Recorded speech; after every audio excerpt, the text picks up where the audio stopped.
thanks for tuning into my channel. Today we're going to be talking about what I do on a daily, weekly, monthly amount of time to take care of my container garden. My container garden is basically any plant that lives in my backyard that I cannot plant because I'm a renter. And so I have quite a few vegetables and a few just decorative plants. We're going to go over what I do on a regular basis to not only keep my plants alive, but also keep them looking good and producing fruits and veggies in this Texas heat. Let's go ahead and get started. So one of the things that I feel like a lot of new container backyard gardeners forget to do is fertilize their fruits and vegetables.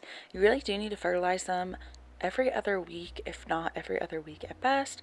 I like to just add a handful of this garden tone or plant tone organic fertilizer around the base of all of my plants, my herbs, my veggies. And look at this, we have a new little lavender flower growing in our lavender. I'm pretty stoked about this. It's pretty cute.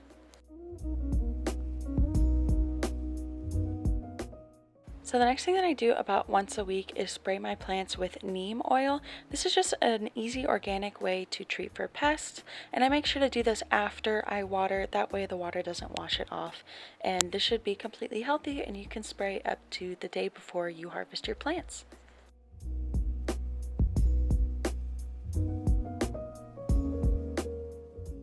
So the next thing that I do semi-often is move my plants into bigger containers. So this is something that you do on a plant-to-plant basis, but personally I like to fit my plants in pots that are the right size for them. I don't like putting little saplings in giant pots because there can be a lot of issues with water drainage and root rot. So I usually try to fit the plants to the container. However, this does mean that you do need to move them to bigger containers as they get bigger.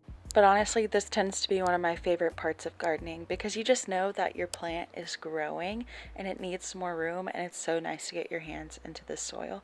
So I really do quite enjoy it.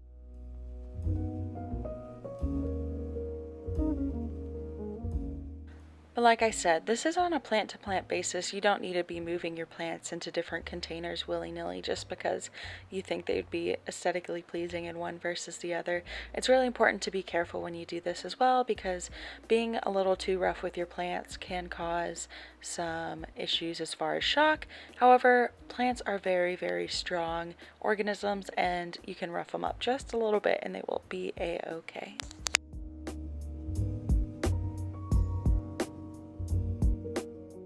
Another important aspect of container gardening is adding additional topsoil to your pots as needed.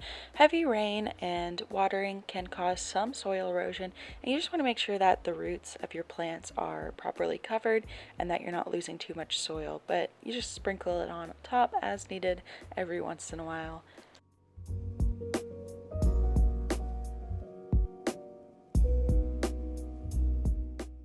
Lastly, and of course most importantly, is watering your plants. So I typically tend to water my plants about every other day, and I make sure to only do it in the morning or in the evening, because watering your plants in the middle of the day, in the middle of the heat, can actually cause a lot of stress and strain on your plants, and that's why they may be wilty even if you're watering them a lot. As well, it is important to make sure you give them enough water, so I like to soak the pot all the way through. That way they do last a couple days if you aren't able to water them just as often, especially when it comes to living in this hot Texas heat. They need lots of water to survive, so just grab that hose and give them a drink. So after a long day of gardening, we are definitely spent, and by a long day I mean like an hour. It took me no more than an hour to do all that. It's pretty easy to take care of a garden like this in your own backyard. If you enjoyed watching and learning about growing your own backyard container garden, give this video a thumbs up and let me know that you would like more videos on this. I post weekly, sometimes plant videos, sometimes painting videos, sometimes vlogs, though life has been pretty boring lately, so I don't think I'll be vlogging anytime soon, but who knows? Anyway, thanks again so much for watching, and I'll see you later. Bye!